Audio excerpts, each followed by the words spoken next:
Numbers 9.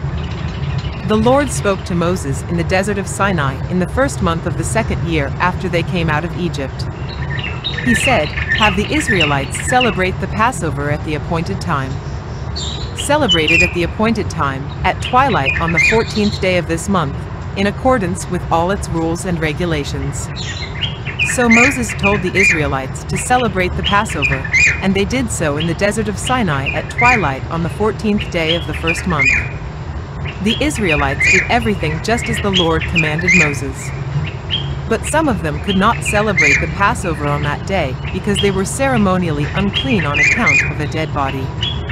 So they came to Moses and Aaron that same day and said to Moses, "We have become unclean because of a dead body, but why should we be kept from presenting the Lord's offering with the other Israelites at the appointed time?"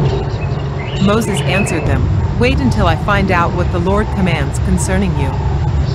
Then the Lord said to Moses, "Tell the Israelites, when any of you or your descendants are unclean because of a dead body or are away on a journey, they are still to celebrate the Lord's Passover, but they are to do it on the 14th day of the second month at twilight.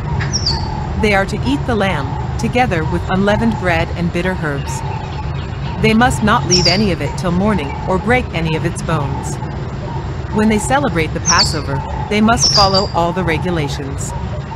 But if anyone who is ceremonially clean and not on a journey fails to celebrate the Passover, they must be cut off from their people for not presenting the Lord's offering at the appointed time. They will bear the consequences of their sin. A foreigner residing among you is also to celebrate the Lord's Passover in accordance with its rules and regulations. You must have the same regulations for both the foreigner and the native-born. On the day the tabernacle, the tent of the covenant law, was set up, the cloud covered it. From evening till morning the cloud above the tabernacle looked like fire. That is how it continued to be, the cloud covered it, and at night it looked like fire. Whenever the cloud lifted from above the tent, the Israelites set out. Wherever the cloud settled, the Israelites encamped. At the Lord's command the Israelites set out, and at his command they encamped. As long as the cloud stayed over the tabernacle, they remained in camp. When the cloud remained over the tabernacle a long time, the Israelites obeyed the Lord's order and did not set out. Sometimes the cloud was over the tabernacle only a few days. At the Lord's command they would encamp, and then at his command they would set out.